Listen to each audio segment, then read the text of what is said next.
What's good, y'all? This is Osiris, and today I got a budget build for you. A budget PC build that is going to be Windows and Linux compatible.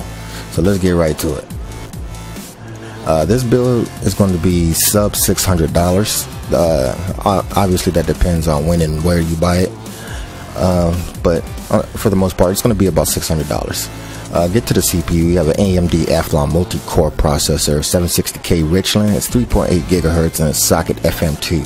This is a great beginner and budget CPU, and this will definitely get your gaming working and going with little to no problems. It's more than enough power. So then to cool this processor, we have the Sigmatech Dark Knight 2 SD1238 Nighthawk Edition. It's Nighthawk Edition because, as you can see, it comes in this nice, like, I think it's a matte black type paint finish or whatever, and it's got like a crystal black fan with white LEDs. And if you notice throughout this build, we're going to have a color theme going on. This pretty much fits in our color theme pretty nicely. So moving on to the motherboard, to start off our color theme, we have the red and black, and the motherboard will accent that red and black very nicely. It's a micro ATX motherboard by MSI, and it is the 888XM gaming edition, and it looks good and it'll perform good. I really like the jet black PCB board and the black and red scheme that's going on here.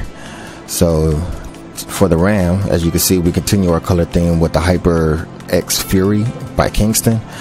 It is 1866 DDR3 memory, and it's got red, what do you call these?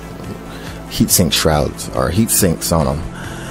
You can also get them in black, blue, and white, of course, but to match our thing, we went ahead and put the red one in this build. For our hard drive, we have a 1 terabyte Seagate Barracuda. It's a SATA 6 gigabyte. It's a SATA 6, and it's 3.5 inches. Of course, nothing much to say. This is where you put your OS, and this is where you'll store your games, whether it be Linux or Windows games, does not matter. And for a graphics card, we have a GTX 750 Ti Superclock Edition by EVGA. Very good company, very good customer service. That's why we picked this one. And it's 2 gigabytes of onboard RAM for this video card. So this is an excellent card. It's very powerful for the money, and it should play all your games at high, at least. Some of them you'll even be able to get away with ultra with some of the settings turned down. As you can see, it's pretty small, so it's gonna fit with our small motherboard pretty well. Fits our color scheme since it's black, but it's kind of a charcoal black. But it's not a deal breaker. But that's the graphics card, and then we have the case. The case is going to be a personal option. It's something that you have to look at all day, so spend as little as much as you want to, but the only thing that really matters is as long as it has good airflow. But we went ahead and threw this Cooler Master N200 into the mix. You know, as you can see, it's got a pretty good black painted inside that matches the outside and the plastic, so it doesn't look weird.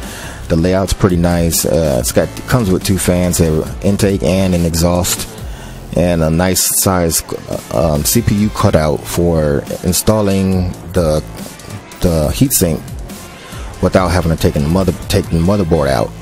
The power supply goes down here, and it has a mesh light finish in the front, I guess this is.